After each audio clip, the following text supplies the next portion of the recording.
जय श्री कृष्णा दोस्तों, जीवन की मोहमाया से मुक्ति के सबसे उपयोगी साधन कौन से हैं? वैसे तो भारतीय वेद शास्त्रों में अनेक विधियों का उल्लेख किया गया है।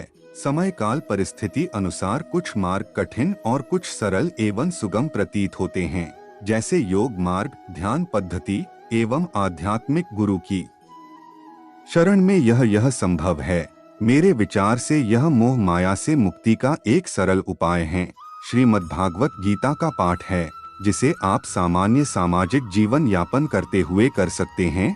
श्रीमद्भागवत गीता के अध्याय के माहात्म्य अनुसार संबंधित मुक्ति के क्या क्या साधन हैं? एक रात, एक बड़ी घनी अंधेरी रात में एक काफिला एक रेगिस्तानी सराय में जाकर ठहरा। उस काफिले के पास 100 ऊंट थे।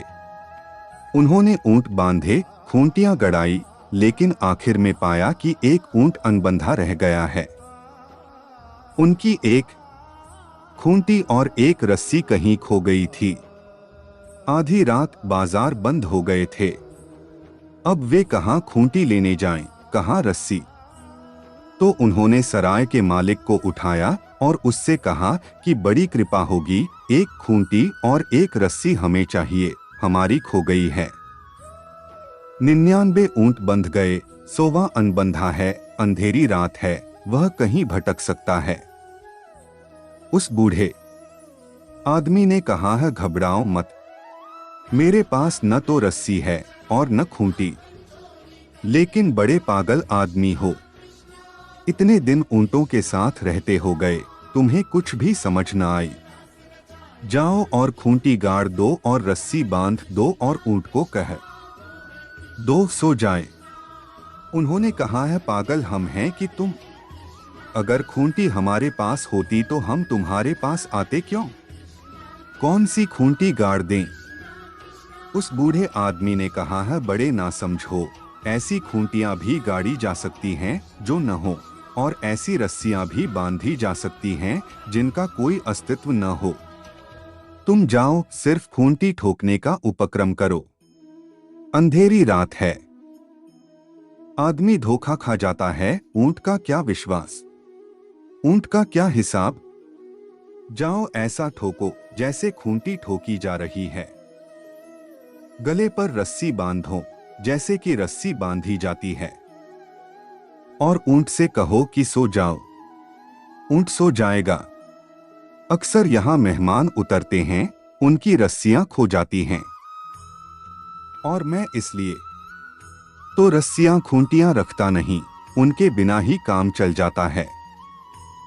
मजबूरी थी, उसकी बात पर विश्वास तो नहीं पड़ता था। लेकिन वे गए, उन्होंने गड्ढा खोदा, खूंटी ठोकी जो नहीं थी, सिर्फ आवाज हुई ठोकने की। ऊंट बैठ गया। खूंटी ठोकी जा रही थी। रोज रोज रात उसकी खूंटी ठुकती थी, वह बैठ गया।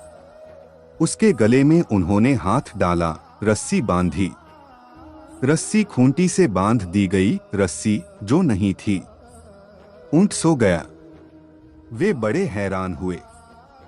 एक बड़ी अद्भुत बात उनके हाथ लग गई। सो गए।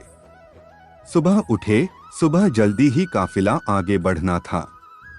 उन्होंने 99 ऊंटों की रस्सियां निकाली, खूंटियां निकाली, वे ऊंट खड़े हो गए। और 100वें की तो कोई खूंटी थी नहीं जिसे निकालते। उन्होंने उसकी खूंटी न निकाली, उसको धक्के दिए। वह उठता न था, वह नहीं उठा। उन्होंने कहा, हद हो गई, रात धोखा खाता था सो भी ठीक था, अब दिन के उजाले में भी इस मूड को खूंटी नहीं दिखाई पड़ती कि नहीं है।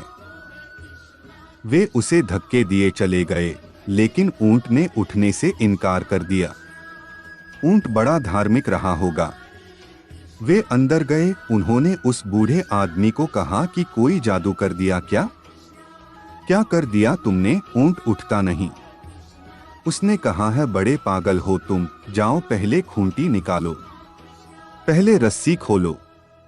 उन्होंने कहा है, लेकिन रस्सी हो तब। उन्होंने कहा है, रात कैसे बांधी थी वैसे ही खोलो। वो गए, मजबूरी थी।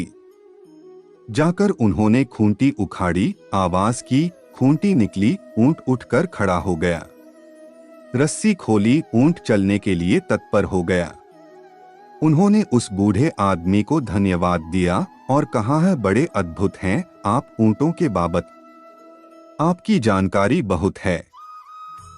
उन्होंने कहा कि नहीं, यह ऊंटों की जानकारी से सूत्र नहीं निकला, यह सूत्र आदमियों की जानकारी से निकला है। आदमी ऐसी खूंटियों में बंधा होता है जो कहीं भी नहीं है, और ऐसी रस्सियों में जिनका कोई अस्तित्व नहीं है, और जीवन भर बंधा रहता है और चिल्लाता है, मैं कैसे मुक्त हो जाऊं, कैसे परमात्मा को पालूं, कैसे आत्मा को पालूं, मुझे मुक्ति चाहिए, मोक्ष चाहिए, चिल्लाता है और हिलता नहीं अपनी जगह से, क्योंकि खूंटियां उसे बांधे हैं। वह कहता है, कैसे खोलूं इन खूंटियों को, जीवन के बंधनों से मुक्ति कैसे हो। यह प्रश्न इसीलिए उठ आता है कि तुम सुनते हो संतों की वाणी। वे सभी कहते हैं, आवागम से छूटो, मुक्त हो जाओ बंधनों से। उनकी बात सुनकर तुम भी सोचने लगते हो कि मुक्त हो जाएं बंधनों से, आवागम से छूट जाएं। परम आनंद होगा, प्रभु का मिलन होगा, मोक्ष होगा। तुम्हारे भीतर वासना पैदा हो जाती है। संतों की बात सुनकर तुम्हारे भीतर मोक्ष के आनंद की वासना पैदा हो जाती है। यह एक नया बंधन हुआ, वासना बंधन है। यह एक नई तृष्णा हुई। तुम चूक गए बात, तुम संतों की बात नहीं समझे। संतों की बात अगर ठीक से समझो तो यही समझ में आएगा कि जब तृष्णा न रह जाएगी, वासना न रह जाएगी, तब जो शेष रहेगा वह मोक्ष है। मोक्ष की कोई वासना नहीं हो सकती। अब तुम पूछते हो, जीवन के बंधनों से मुक्ति कैसे हो, क्यों, क्या जरूरत पड़ी है। तुम कहोगे मोक्ष का सुख पाना है, लेकिन सुख पाने की आकांक्षा ही तो बंधन है। तुम कहते हो आवागम कैसे मिटे, क्यों, अमृत की उपलब्धि करनी है, लेकिन क्यों, तुम्हारे भीतर एक नई वासना का सूत्रपात हुआ। यह तो संसार का फैलाव है। चूक गए, ठीक ठीक पकड़ नहीं पाए बात, और जिस ढंग से पकड़ी उस ढंग से पकड़ने में ही सब गलत हो गया। संत कुछ कहते हैं, तुम कुछ समझते हो, तुम्हारी व्याख्या विकृत कर देती है। बुद्ध ने कहा, वासनाओं से छूट जाओ, तो लोग उनसे जाकर पूछते हैं कि ठीक, चलो वासना ही से छूट जाएं। कैसे छूटें? अब यह नई वासना पैदा हो गई कि वासना से कैसे छूटें। अब यह सताएगी, अब यह प्राण में कांटे की तरह चुभेगी, अब यह घाव बनाएगी कि वासना से कैसे छूटें। यह एक नई वासना पैदा हो गई, और यह बड़ी खतरनाक वासना है। पहली वासनाएं तो ऐसी थीं कि शायद पूरी भी हो जाती हैं, लगे ही रहते धुन में तो हो ही जाती। कोई धन के पीछे लगा ही रहे, लगा ही रहे, एक न एक दिन धन पा ही लेता है, फिर सिर पीटता है कि पा लिया, अब वह दूसरी बात है। कोई पद के पीछे लगा ही रहे, लगा ही रहे, तो एक दिन पा ही लेता है। इस संसार में सभी कुछ पाया जा सकता है, लेकिन यह निर्वासना कैसे पाई जाएगी? यह तो बिल्कुल नहीं पाई जा सकती। पाने की भाषा ही वहां गलत है। वहां तो समझ ही काम आती है, पाना काम नहीं आता। तुम वासनाओं को समझ लो कि उनमें कष्ट है, मेरे कहने से नहीं। मेरे कहने से समझे तो समझे नहीं, अपनी वासनाओं को ही अनुभव करो। तुम धन के पीछे दौड़ दौड़ कर कितना कष्ट पा रहे हो, फिर धन तुम्हें मिल भी गया, क्या मिला? देखो, निरीक्षण करो, जाग कर अपने जीवन की प्रक्रिया को समझो, अपने मन के ढांचे को पहचानो। जैसे जैसे तुम्हें कष्ट साफ होने लगेगा, वैसे वैसे ही तुम पाओगे कि तुम्हारी मुट्ठी संसार पर खुलने लगी। त्याग नहीं करना पड़ेगा, त्याग हो जाएगा। और यह बड़ी अलग बात है। इसलिए मैं कहता हूं, त्याग तो करना ही मत, क्योंकि त्याग करने का मतलब है कच्चा। त्याग हो जाए। तुम हाथ में एक पत्थर लिए चल रहे थे, सोचते थे हीरा है, तो खूब मुट्ठी कसकर बांधी थी। फिर तुम्हें समझ में आना शुरू हुआ, जौहरियों के पास बैठे जौहरी की गति जौहरी जाने, जौहरियों के पास बैठे साधु संग किया, पहचान आनी शुरू हुई, अपनी मुट्ठी का पत्थर गौर से देखने लगे, समझ में आया कि यह तो हीरा नहीं है। क्या तुम सोचते हो फिर मुट्ठी खोलने के लिए कोई आयोजन करना होगा? फिर मुट्ठी कैसे न बांधूं, यह तुम पूछने जाओगे? तुम किसी से कहोगे कि हे गुरुदेव, अब मुझे कुछ रास्ता बताएं कि इस पत्थर को कैसे छोड़ूं। यह तो बात ही अब व्यर्थ होगी। जिस दिन तुम्हें समझ में आ गया यह पत्थर है कि कांच का टुकड़ा है, हीरा नहीं है, उसी क्षण मुट्ठी खुल जाएगी, खोलनी नहीं पड़ेगी। खोलने के लिए श्रम नहीं करना पड़ेगा। मुट्ठी खुल जाएगी, पत्थर हाथ से छूट जाएगा। छोड़ना पड़े तो गलत, छूट जाए ठीक। फर्क समझ लेना, बारीक फर्क है।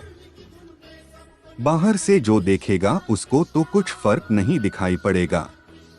तुम छोड़ रहे हो कि छूट गया, बाहर से तो कुछ पता नहीं चलेगा। बाहर से तो दोनों एक से मालूम होंगे, मुट्ठी खुली, यह पत्थर गिरा। मगर तुम भीतर तो जान सकते हो, भेद बड़ा है। छोड़ा कि छूटा? जो छूटा तो मुक्ति हो गई। जो छोड़ा फिर लौट आओगे, क्योंकि छोड़ने का मतलब ही यह होता है। अभी दिखा न था कि पत्थर है, मन में तो अभी यही लगा था कि है तो हीरा, मगर अब ये साधु लोग कह रहे हैं कि पत्थर है। ये जौहरी कहते हैं कि पत्थर है तो हीरा। मैं तो 50 साल से जानता हूं कि हीरा है, लेकिन ये कहते हैं कि पत्थर है। शायद ठीक कहते हूं, शायद मैं गलत हूं, लेकिन शायद पक्का नहीं है, साफ नहीं हुआ है। तुम अभी जौहरी नहीं हो गए हो, अभी तुम्हारी आंख में पहचान नहीं आई है, तो छोड़ना पड़ेगा। तो तुम उपाय करोगे, आसन लगाओगे, सिर के बल खड़े होओगे, माला जपोगे, दौड़ोगे, उछलोगे, कूदोगे, लाख उपाय करोगे कि कैसे इसको छोड़ दूं। पकड़े हो और भीतर मन कह रहा है कि पता नहीं कहीं धोखाधड़ी न हो जाए, हीरा हाथ लगा था, कहीं छूट न जाए। कभी कभी छोड़ भी दोगे, फिर उठा लोगे, छोड़कर 2 कदम जाओगे, फिर लौट आओगे कि छोड़ो भी, किनकी बातों में पड़े हो, पता इनको भी न हो। कौन जाने या कौन जाने कि मैं इधर छोड़कर जाऊं और साधु महाराज खुद उठा लें। कोई धोखाधड़ी हो, सिर्फ मुझे समझा रहे हो कि यह पत्थर है, सिर्फ इसलिए कि मैं छोड़ दूं। कौन जाने, फिर उठा लेते हो, फिर उठा लेते हो। कच्चा फल जैसे वृक्ष से अटका रहता है, ऐसे तुम अटके हो। जब फल पक जाता है, छूट जाता है, अपने से छूट जाता है। पका फल गिर जाता है, चुपचाप गिर जाता है।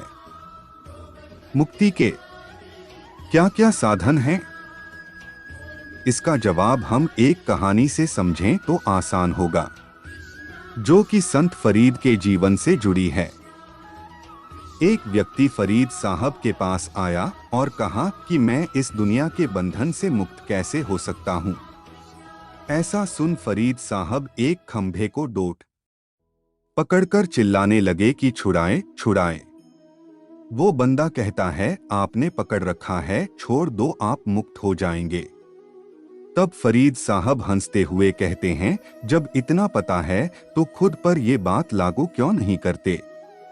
जितना जंजाल है तुम्हारा बनाया हुआ है, छोड़ते चलो, मुक्त हो जाओगे। छोड़ने के लिए ध्यान मदद कर सकता है। मुक्त होना हमारा है, ये देखना होगा कहाँ कहाँ हम बंधे हुए हैं। जय श्री कृष्णा।